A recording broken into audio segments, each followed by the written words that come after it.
Sa tibok simbahan sa paghandog pagpasunog ni San Carlos Wanga mga kauban na ipangmartir o ipagpatay sa hari sa lugar nila. Ay kasagapanama sa atong pagpapitiso, paningkamot sa pagpuyo, pagpatubo sa atong pagtuo, pagsunod sa Ginoo. Ang iyong punan ng panama sa Panginoon ang mahal na Virgen Maria. Para mayo mo kita ngayon at umilusulan ang ating mga kakulangan o kalakasan. Dalihan nalikas sa Diyos kung makakahamang sa tanan na sa iluon sa atong mga sala. Dahil kita niya ito sa kinabuling niya. Mga pagka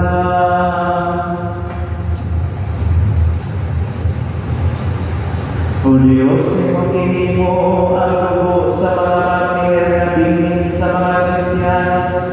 Itubod na mapapagulong niya ang umasa ng simbahan na ibis-ibisan sa tubo ni San Carlos sa iya mga kauban. Mutapok ka nung nahin ang mga aning daghan kanimo. Pinamig sa Panginoon na sa Kristo imo anak. Nga buyong kami pagkanimo sa Espiritu Santo Diyos, ang sa katuran.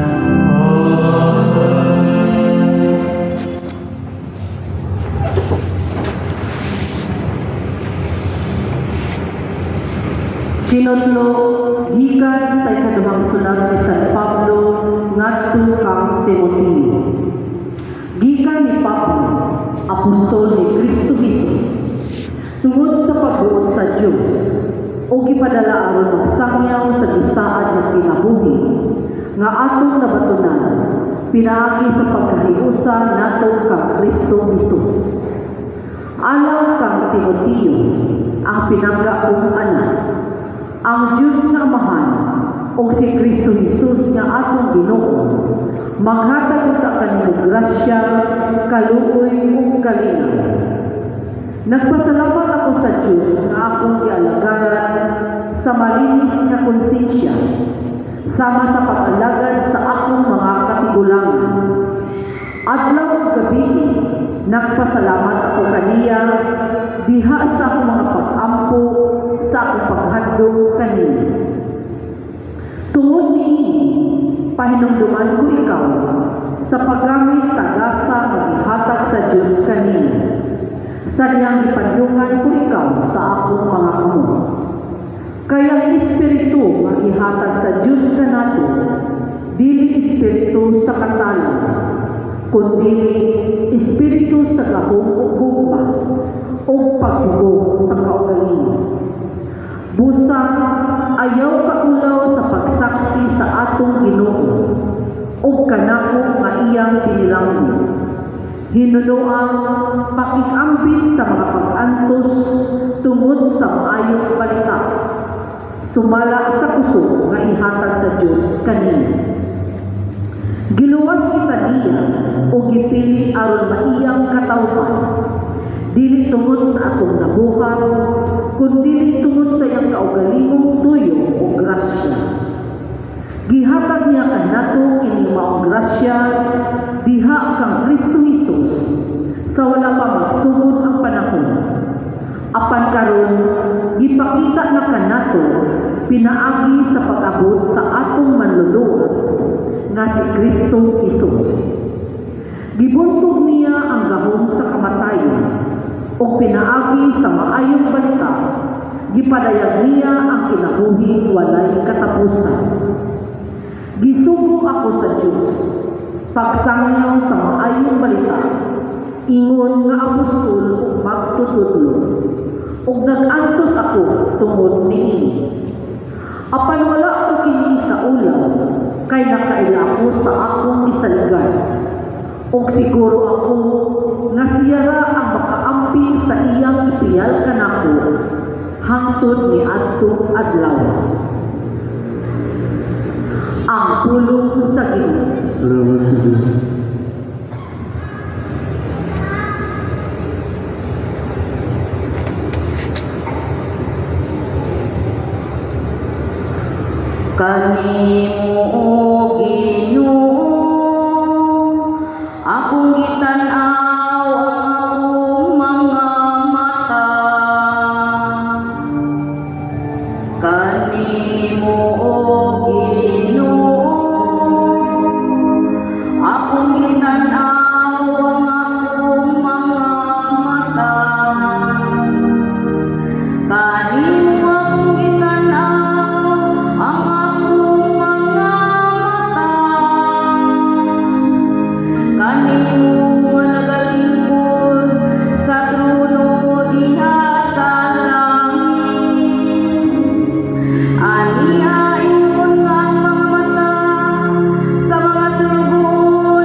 Kunya may mga Saduceo na midulog kang Jesus.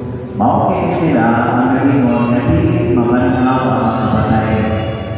Magtutudlo may ingon sila. Di sulat ni Moises kining balahura.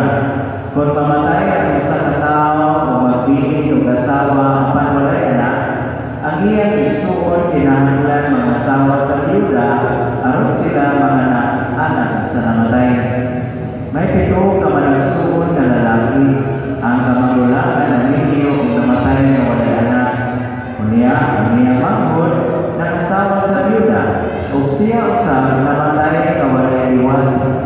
Mausap kini ang nahitabo sa katulong na isuon ingon man sa nahibihin ng mga isuon. Silang pito ka managsuon na ninyo sa babae kung nangamatay na walay anak. Sa katapusan, namatay ang babae. Karon, sa adlaw na banhaw na ang patay, kagisa man siyang asawa na silang pito nakapangasawa man kaniya. Si Jesus dito ba, pagkasayog ninyo, o nasayog ka kahungan, kay wala ka mo makasabot sa kasulatan o sa kamong sa Diyos. Kay kurang mga patay banhaw na, may sama sila sa mga anghel sa langit, kung di na magbinuay ang mga lalaki at mga babae. Dugang paningin, bangin sa mga patay na banhaw, wala pa kamo makabasa sa pasahod, nga gisulat ni Moises may tungkol sa sampilit na nagilaan. Kay dito na isulat na ningon ang Diyos kang Moises, ako mao ang Diyos ni Abraham, ang Diyos ni Isaac, ug ang Diyos ni Jacob. Sa ato pa, siya mao ang Diyos sa mga buhi, di sa mga patay. Busa na sayo kamo. Ang Ebanghelyo sa Ginoo.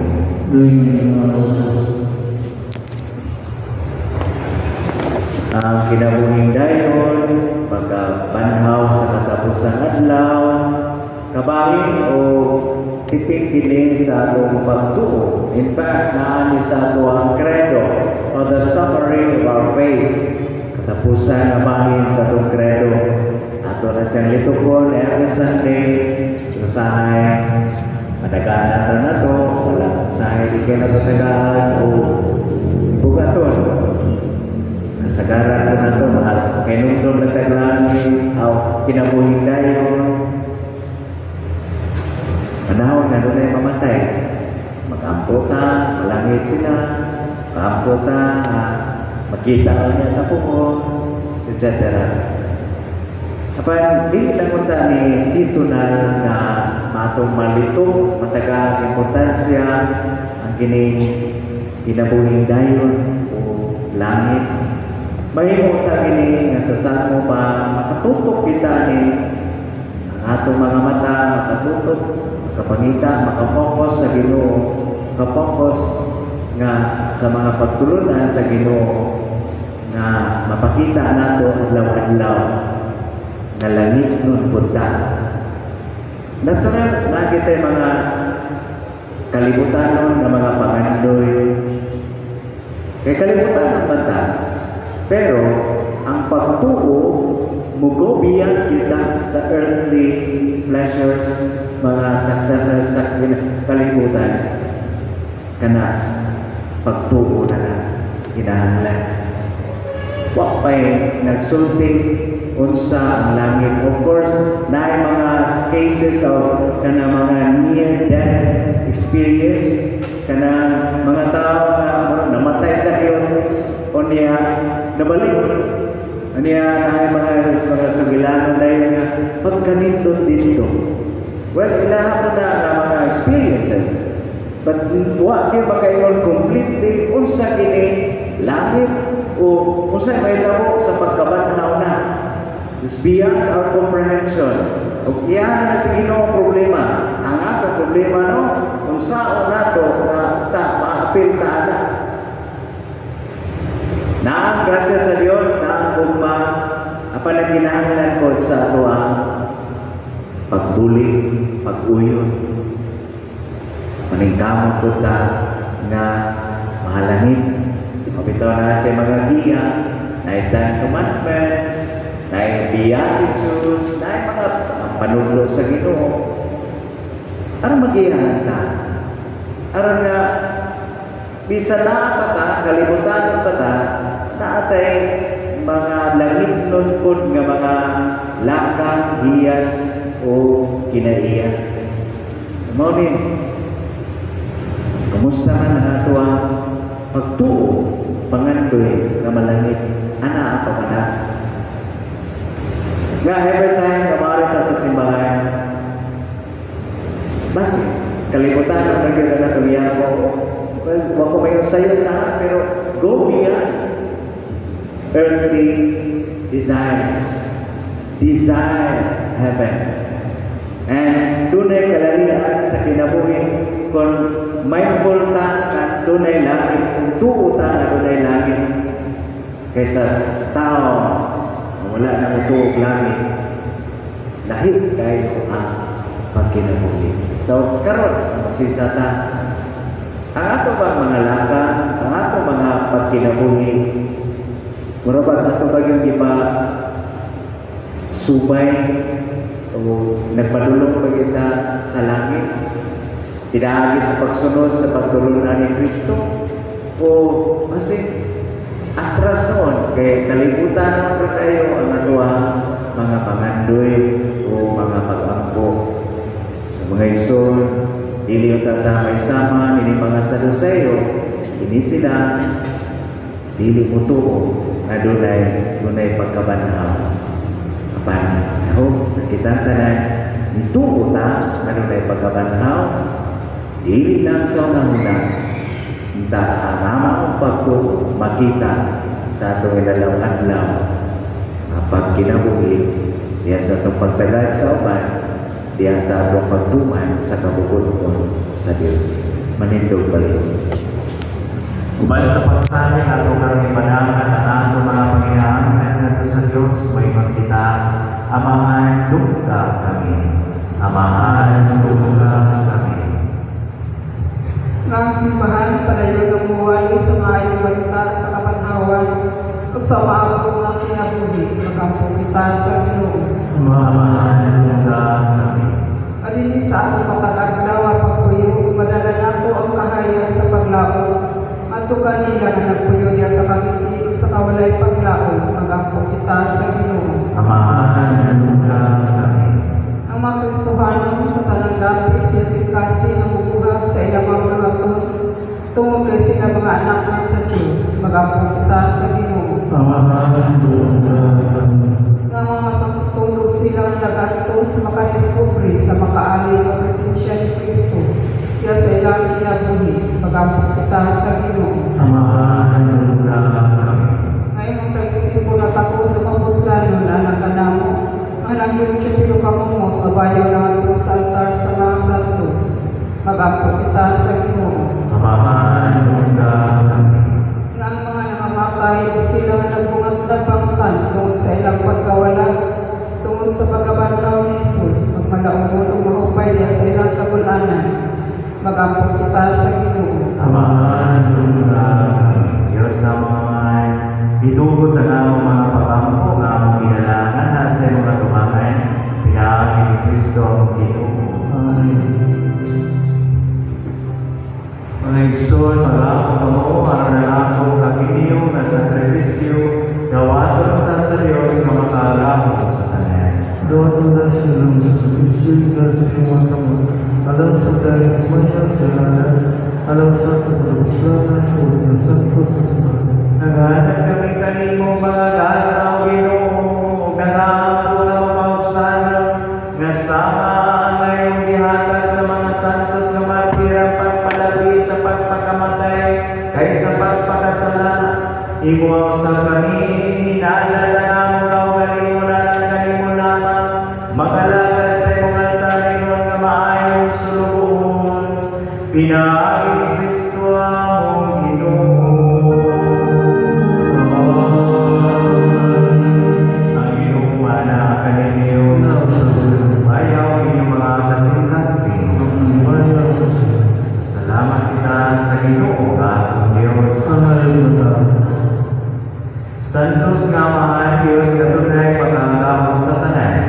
ngayong batang kayo, magpasalamat kami kanimo kanunay sa tanang dapit, kay sa imong santos nga mga martir, si San Carlos, o mga kauban, sa pagsunod sa panilingan ni Kristo, ihalad sa ilang kinabuhi, aron sa paghimaya sa imong ngalan. Ang ilang kamatayon, nagpadayag sa imong kahog nga nagalingkod sa imong sa among tawanan nga kamuyan. Imong ipili kanitong mga kamuyan o imo sila gilikod, aron mahimo sila imong mga saksi pinaan ni Yesu Kristo ang Ginoo ug pusa. Bayan sa mga angel mga santo sa langit, nagasanyaw kami sa imong himaya, tuyok sa lamoy punong kapangka. Santos kay ikaw, Ginoo tungray sa tanan na santos sa panalangin ng Espiritu, aron pagsantos sa inyong mga kasa, mahimo kinihalan tanan mo, kalawan sa tubo ni Yesu Kristo ang among Ginoo. Sa pagpasabi sa ikaw marimong ikuha siyang pan, may pasalamat kanimo binikas, yan ang iiganto sa iyong mga tinunan lingon. Dawat kining inyong katanayon kana, kay kini mao ang among lawas, kay tukyan anak kanini.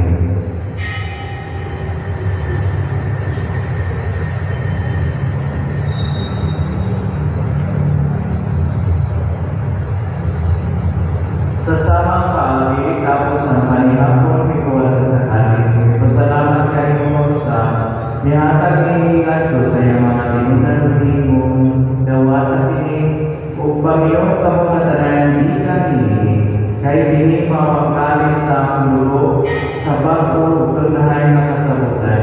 Ang dugo kay ula anak na ninyo, alam sa tanang mga tao, aron ang mga salak ng pasayin o buhatan ni, aron pagandong ka na.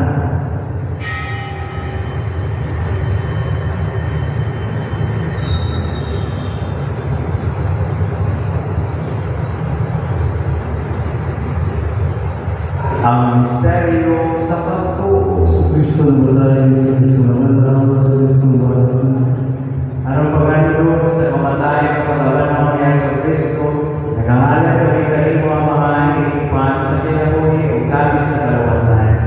Nagpasalamat kami kanimo tungkol kayo kami giisip na ngayon, na mga tubang o mga lalagay kanimo. Himuha kami ng mga lawak sa lawas sa dugo ni Kristo, magkahiusa niya sa Espiritu Santo. Hinumdumi, Ginoo ang iyong simbahan sa tibok kalibutan. Himuha ka mahigpit kami sa gugma. Balileyo ang Santo Papa, nagkaroon ang mga Obispo, bayan sa tanang mga Obispo, mga pari, mga diakono. Hinumdumi sa mga isuon ka na namatay. Malawon na mamanhaw silang katanan na kamatay niya sa iyong kaluwi. Dada silang tanan sa pagsugong sa kahayan sa imong labong. Kaluwi kami tanan. Himuha kami kakayan na makakapit sa kinabuhi tunay, o bali-baliya ang ginahan na tunay sa Diyos, ang among ginahan sa kanunay panabang, o bali San Jose niyang bana, bali sa mga apostles, bali Santo Tomas de Villanueva, ni San Carlos o mga kaupay ng mga martir, ug sa tanan ng mga santos kanagapuan sa imong kabubuton latas sa Katolikan. Naman kanina, ako'y pamaday, pero ako ikaw, mamayapon, tiyaan niya sa Kristo, imong anak. Binaki kaniya, mabay kaniya, biyak kaniya, giyatan na kaniyong makalalaman, yasa kayo sa Espiritu Santo ang tanan kong himayan, ang sa kahaturan. Ditutuan kita sa pananubos o sa mga asita sa patuloy. Magayon kami kanimo Ginoo, kayo kami luwason sa tanang dautan. Hatagi kami sa kalinaw ining panahona, aron tinabangan sa imong kaluoy, mahalikay kami kanunay sa sala, kung magayon sa tanang kasamo.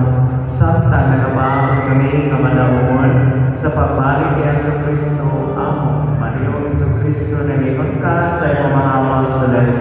Ang kalinaw, ibigin ko kaninyo, ang akong kalinaw, ihatag ko kaninyo.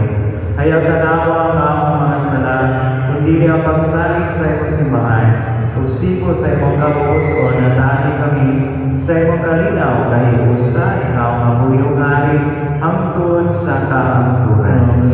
Ang kalinaw sa Ginoo sa kanunay